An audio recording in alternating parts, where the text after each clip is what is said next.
3000 বছর পর যখন আমেরিকান সৈন্যরা বাগদাদে নমরুদের লাশ খুঁজে পেল এবং তার কফিন খুলল, তখন তারা কি এমন বিস্ময়কর দৃশ্য দেখল যা আজও কেউ ব্যাখ্যা করতে পারে না। কিন্তু তারা কেন সঙ্গে সঙ্গে তার দেহ পুরো দুনিয়ার কাছে গোপন করে ফেলল? এটা কোনো সাধারণ লাশ ছিল না, এটি ছিল মানব ইতিহাসের সবচেয়ে উদ্ধত শাসক নমরুদ, যে আল্লাহর সাথে যুদ্ধ করার জন্য পুরো একটি সেনাবাহিনী প্রস্তুত করেছিল। কিন্তু শেষ পর্যন্ত তার পরিণতি হয়েছিল একটি ক্ষুদ্র মশার মাধ্যমে, যা তার নাক দিয়ে মস্তিষ্কে প্রবেশ করে তাকে ধীরে ধীরে ধ্বংস করে দেয়। কিন্তু রহস্য এখানেই শেষ নয়। নমরুদের স্ত্রী কি সত্যিই মানুষ ছিল, নাকি সে নাসনাস নামে অদ্ভুত এক জিন জাতির অন্তর্ভুক্ত ছিল? নমরুদের শক্তির প্রকৃত উৎস কোথায় ছিল? আর কেন ইতিহাসবিদরা দাবি করে তার দেহে এমন কিছু ছিল যা আজকের বিজ্ঞানও ব্যাখ্যা করতে পারে না? আর সবচেয়ে ভয়ানক বিষয় হলো, তার দেহ যেখানেই নেওয়া হয়েছিল সেই স্থানটি পৃথিবীর কোনো মানচিত্রেই কখনো দেখানো হয়নি।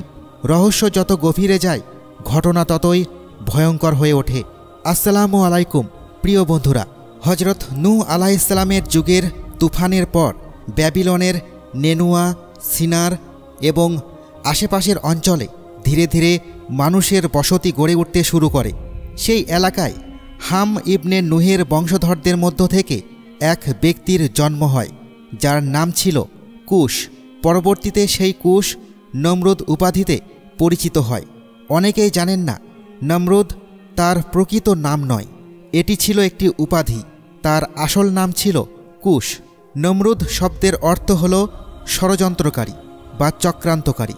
ইতিহাস বলে সে পৃথিবীর একমাত্র জালিম শাসক, যে সরাসরি আল্লাহর সাথে যুদ্ধ করার উদ্দেশ্যে আকাশের দিকে একটি বিশাল মিনার নির্মাণ করেছিল এবং আল্লাহর দিকে তীর নিক্ষেপ করার দুঃসাহস দেখিয়েছিল। এই জন্যই তাকে এই উপাধিতে ডাকা হতো। ইসলামী রেওয়ায়েত মতে সে ব্যাবিলন নগরীর বাদশাহ ছিল, যার ধ্বংসাবশেষ এখনও ইরাকের বাগদাদে রয়েছে। বলা হয়ে থাকে আমেরিকান মিলিটারি ইরাক দখলের পর 2003 সালে তার লাশটি গোপন করে ফেলে। এই আলোচনায় আমরা পরে ফিরব। তার আগে প্রয়োজন নমরুদের মৃত্যু, তার স্ত্রী এবং তার পুত্র সম্পর্কে জানা। আনুমানিক 400 বছর পর্যন্ত শাসন করেছিল নমরুদ। বিভিন্ন ইতিহাস ঘেঁটে জানা যায়, যখন আল্লাহর নবী হজরত ইব্রাহিম আলাইহিসসালাম নবুয়ত প্রাপ্ত হন, তখন বিশ্বের শক্তিশালী শাসকদের একজন ছিল এই নমরুদ। ইব্রাহিম আলাইহিসসালাম যখন ব্যাবিলনের মানুষের মাঝে এক ও অদ্বিতীয় আল্লাহর ইবাদতের আহ্বান ছড়াতে শুরু করলেন এবং তাদের মূর্তি ভেঙে ফেলেন, তখন তাদের সমাজে প্রচণ্ড আলোড়ন সৃষ্টি হয়। কুরআনের বর্ণনায় পাওয়া যায়, ব্যাবিলনের মূর্তি পূজকরা ইব্রাহিম আলাইহিসসালামকে কঠোর শাস্তি দেওয়ার সিদ্ধান্ত নেয়। তারা এক বিশাল অগ্নিকুণ্ড তৈরি করে তাকে সেখানে নিক্ষেপ করার পরিকল্পনা করে। অগ্নিকুণ্ড এত ভয়ঙ্কর ছিল যে তার 1 কিলোমিটারের উপর দিয়ে কোনো পাখি উড়ে গেলে সে প্রচণ্ড তাপে পুড়ে মারা যেত। চারিদিকে 1 কিলোমিটার এলাকার গাছপালা পর্যন্ত তাপে ঝলসে যেত। মূর্তির প্রতি অন্ধ ভালোবাসা ও আবেগে তারা আগুনটিকে অস্বাভাবিকভাবে বিশাল করে তোলে। কিন্তু আগুন এতটাই ভয়াবহ হয়ে উঠেছিল যে কেউ তার ধারের কাছেও যেতে পারছিল না। ফলে তারা দ্বিধায় পড়ে গেল, হজরত ইব্রাহিম আলাইহিসসালামকে আগুনে পর্যন্ত কিভাবে নিয়ে যাওয়া হবে, কিভাবে তাকে সেখানে নিক্ষেপ করা হবে। তাদের নির্মিত আগুনই শেষ পর্যন্ত তাদের পরিকল্পনাকে কঠিন করে তোলে। এদিকে 4-5 দিন, কারো মতে 1 সপ্তাহ পর্যন্ত অগ্নিকুণ্ড জ্বলতেই থাকল। আগুনের তাপ এতটাই ভয়াবহ ছিল যে হজরত ইব্রাহিম আলাইহিসসালামকে সেখানে পৌঁছানোই অসম্ভব হয়ে পড়েছিল। কয়েকজন মূর্তিপূজক চেষ্টা করেছিল তাকে আগুনের কাছে নিয়ে যেতে, কিন্তু তারা নিজেরাই তাপে ঝলসে গিয়েছিল। শেষ পর্যন্ত তারা এমন এক যন্ত্র তৈরি করল, যার সাহায্যে অনেক দূর থেকে ইব্রাহিম আলাইহিসসালামকে অগ্নিকুণ্ডে নিক্ষেপ করা যায়। এরপর নবী ইব্রাহিম আলাইহিসসালামকে চরকার মাধ্যমে দূর থেকে সেই প্রজ্বলিত অগ্নিকুণ্ডে নিক্ষেপ করা হলো। কিন্তু আল্লাহর হুকুমে সেই ভয়াবহ অগ্নিকুণ্ড মুহূর্তেই শান্ত আর শীতল হয়ে ফুলে ভরা বাগিচায় রূপ নিল। সুবহান আল্লাহ। আল্লাহ তার খলিল, তার প্রিয় বন্ধু ইব্রাহিম আলাইহিসসালামকে রক্ষা করলেন। কুরআনের আয়াতে আল্লাহ তাআলা বলেন, হে আগুন, তুমি ইব্রাহিমের জন্য শীতল ও নিরাপদ হয়ে যাও। আগুন এতটা শীতল হয়েছিল যে তিনি কোনো রকম কষ্ট পাননি, আবার এতটা কোমলও ছিল না যে তার শরীরের পশম পর্যন্ত ক্ষতিগ্রস্ত হয়। প্রায় 1 মাস পর অগ্নিকুণ্ড নিভলে ইব্রাহিম আলাইহিসসালাম সম্পূর্ণ সুস্থভাবে সেখান থেকে বের হয়ে এলে নমরুদ স্তম্ভিত হয়ে যায়। সে ভাবল, ইব্রাহিম কোন শক্তির দ্বারা রক্ষা পেল তা জানতেই হবে। তাই সে রাজকীয়ভাবে তাকে প্রাসাদে আমন্ত্রণ জানায়, খাবারের আয়োজন করে এবং বলল, ইব্রাহিম, তোমার খোদা তোমার সাথে আগুনের মাঝে একটি প্রাচীর তৈরি করেছিলেন। তার এই মহানতার প্রতি সম্মান জানিয়ে আমি 4000 কোরবানি করব। তখন ইব্রাহিম আলাইহিসসালাম বললেন, তোমার কোরবানি আল্লাহ কবুল করবেন না যতক্ষণ না তুমি তার প্রতি ঈমান আনো। নমরুদ তৎক্ষণাৎ রাগে বলল, আমি ঈমান আনব? তাহলে আমার রাজত্ব শেষ হয়ে যাবে। অতঃপর ক্রুদ্ধ কণ্ঠে বলল, কি এমন তোমার খোদা যাকে আমাকে মানতে হবে? ইব্রাহিম আলাইহিসসালাম শান্তভাবে বললেন, আমার রব জীবন ও মৃত্যুর মালিক। তখন নমরুদ উল্টো যুক্তি দেখিয়ে বলল, আমিও জীবন ও মৃত্যু দিতে পারি। সে সাথে সাথে কারাগার থেকে 2 জন মৃত্যুদণ্ডপ্রাপ্ত আসামিকে আনার আদেশ দিল। একজনকে মুক্ত করে বলল, দেখো, আমি তোমাকে জীবন দিলাম, আর অপরজনকে নিজের হাতে হত্যা করে বলল, একে আমি মৃত্যুদণ্ড দিলাম। জীবন মৃত্যু আমিও দিতে পারি। ইব্রাহিম আলাইহিসসালাম বুঝলেন এই লোকটি যুক্তি বোঝার ক্ষমতা রাখে না, তাই তিনি বিতর্ক না বাড়িয়ে বললেন, ঠিক আছে, আমার রব পূর্ব দিক থেকে সূর্য উদিত করেন এবং পশ্চিমে অস্তমিত করেন। তুমি যদি পারো পশ্চিম দিক থেকে সূর্য উঠাও এবং পূর্ব দিকে অস্ত করাও। এই অকাট্য যুক্তির সামনে নমরুদ সম্পূর্ণ নত হয়ে গেল। সে হতভম্ব হয়ে বুঝল ইব্রাহিম আলাইহিসসালাম সত্যি আল্লাহর সাহায্যপ্রাপ্ত একজন নবী। নমরুদ ভয় পেয়ে বলল, তুমি এই রাজ্যে থাকলে আমার শাসন দুর্বল হয়ে যাবে। হয় তুমি চলে যাও, নয়তো আমি তোমার বিরুদ্ধে কঠোর ব্যবস্থা নেব। আল্লাহর হুকুমে ইব্রাহিম আলাইহিসসালাম সেই ভূমি ছেড়ে চলে যান। কিন্তু ইব্রাহিম আলাইহিসসালাম চলে যাওয়ার পর নমরুদ বুঝতে পারল তার রাজ্যের বহু বুদ্ধিজীবী ইতিমধ্যেই এক আল্লাহর প্রতি ঈমান এনেছে। এতে ক্ষিপ্ত হয়ে সে প্রকাশ্যে আল্লাহকে চ্যালেঞ্জ জানালো। সে একটি বিশাল প্রাচীর নির্মাণ করল, মিনার বা টাওয়ারের মতো উঁচু।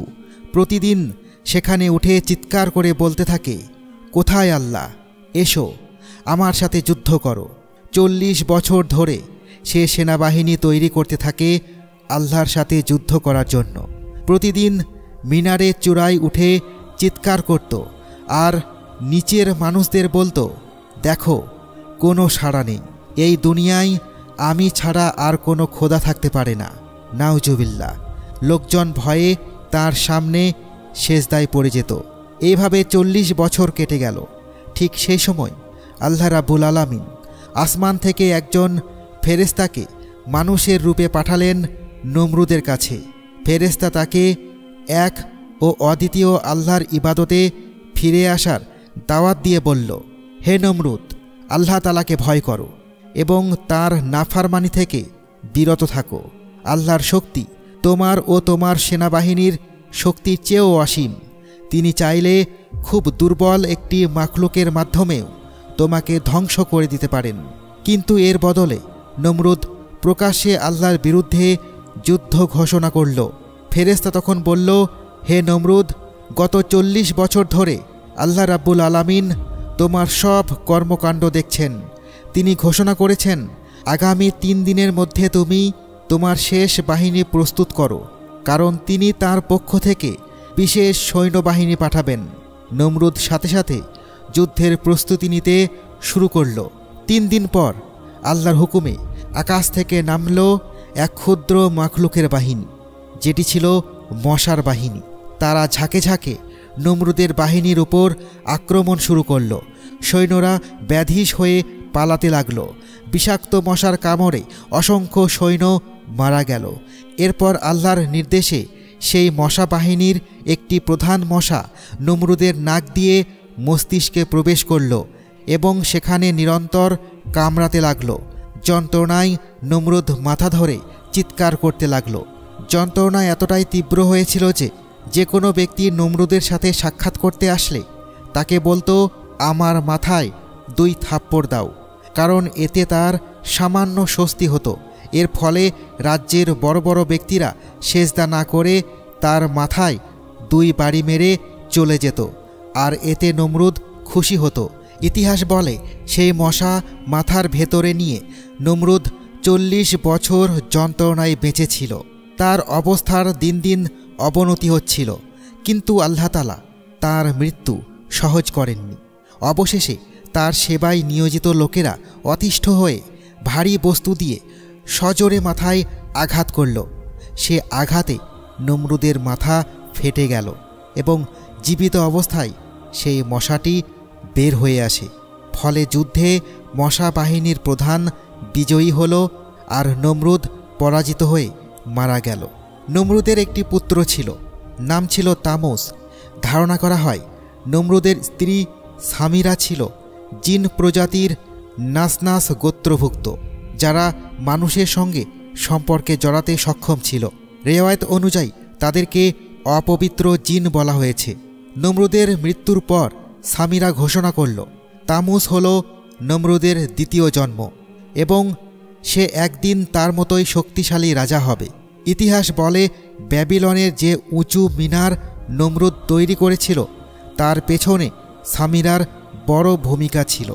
নমরুদের সকল দুষ্কর্মে সে তাকে উস্কানি দিত। সেই মিনারের মাধ্যমেই পৃথিবীতে শয়তানের উপাসনার প্রচলন বাড়তে থাকে। মানুষের মাঝে শয়তানের বংশধরদের প্রভাবও ধীরে ধীরে ছড়িয়ে পড়ে। যখন মানুষ ব্যাবিলন ছেড়ে বিভিন্ন অঞ্চলে ছড়িয়ে গেল, তখন ভাষার ভিন্নতার কারণে সামিরা ও তামুসকে তারা বিভিন্ন নামে ডাকতে শুরু করল। ফলে তাদের মূর্তি নির্মাণ করে উপাসনা করতে লাগল। প্রাচীন ইরাক ও গ্রিক কিতাবে সামিরাকে দেবীর রূপে দেখা হতো। ইসলাম আগমনের আগেই মক্কার মুশরিকরা হুবল নামে একটি মূর্তি পূজা করত, যা আসলে সামিরার অবয়ব ছিল। নমরুদ পৃথিবীর প্রথম সংরক্ষিত মৃতদেহ ছিল, যাকে মমি বানানো হয়েছিল। সামিরা মানুষদের মাঝে ছড়িয়ে দিয়েছিল যে নমরুদ আবার দ্বিতীয়বার জীবিত হবে। 1000 বছরেরও বেশি সময় ধরে সেই মমি পৃথিবী থেকে হারিয়ে গিয়েছিল। 2003 সালে আমেরিকা ইরাক অভিযান চলাকালে তারা বাগদাদের একটি বিশেষ স্থাপনা নিয়ন্ত্রণে নেয়, যা অনেকের মতে প্রাচীন ব্যাবিলনের একটি গুরুত্বপূর্ণ সমাধিস্থল ছিল। খ্রিস্টান মিশনারি গোষ্ঠীর একটি অংশ সেই স্থাপনাটিকে বিশেষ গুরুত্ব দিত, কারণ তাদের ধারণা ছিল প্রাচীন ব্যাবিলনের শাসকের সংরক্ষিত দেহটি সেখানেই রাখা আছে। ব্যাবিলন যে বর্তমান বাগদাদ অঞ্চলে অবস্থিত ছিল, ইতিহাস থেকেও জানা যায় সেই সময় আমেরিকান বাহিনীর সহায়তায় একটি বিশেষ টিম সেখানে পাওয়া দেহটি নিজেদের নিয়ন্ত্রণে নেয়। সেই সময় জনপ্রিয় সোশ্যাল মিডিয়া ছিল না, কিন্তু ইন্টারনেট ছিল। সেই ভিডিওটি একটি ওয়েবসাইটে দ্রুত ছড়িয়ে পড়ে। সেখানে দেখা যায় একটি সংরক্ষিত দেহ জব্দ করা হয়েছে। ভিডিওটি অল্প সময়ের মধ্যে দ্রুত ছড়িয়ে পড়ে। পরে তা বিভিন্ন অনলাইন প্ল্যাটফর্ম থেকে সরিয়ে ফেলা হয়।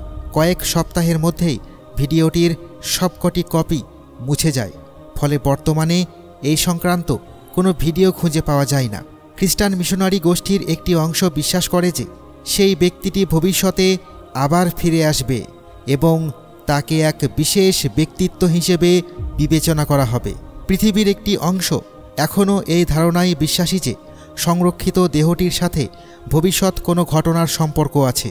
একটি থিওরি অনুযায়ী দেহটি যেখানে পাওয়া গিয়েছিল সেখানে সুমেরীয় যুগের আরেকটি সম্রাটের দেহ সংরক্ষিত অবস্থায় ছিল। সে সময় ঘটনাস্থল থেকে ভিডিওটি ধারণ করেছিল তা দ্রুতই সরিয়ে নেওয়া হয়। দেহটি পরে গবেষণার উদ্দেশ্যে বিশেষ ব্যবস্থায় সরিয়ে নেওয়া হয়, কেউ কেউ দাবি করেন এটি বাইরের একটি দেশে উচ্চ নিরাপত্তার সাথে সংরক্ষণ করা হয়েছে। এই বিষয়ে সাধারণ মানুষের কাছে কোনো আনুষ্ঠানিক তথ্য প্রকাশ করা হয়নি। সরকার বা সংশ্লিষ্ট কর্তৃপক্ষের খুব সীমিত সংখ্যক ব্যক্তিই নাকি এর সঠিক অবস্থান জানেন। তাই নিশ্চিতভাবে বলা কঠিন সংরক্ষিত দেহটি ঠিক কোথায় আছে। কিছু গবেষক ধারণা করেন এটি বর্তমানে একটি বিদেশি গবেষণা কেন্দ্রে আছে। আবার অন্যরা মনে করেন দেহটি এখনও বাগদাদেই থাকতে পারে, যেখানে বিশেষ নিরাপত্তার মাধ্যমে তা সংরক্ষিত করা হয়েছে। এই দুই মতের কোনোটি নিশ্চিতভাবে প্রমাণিত নয়।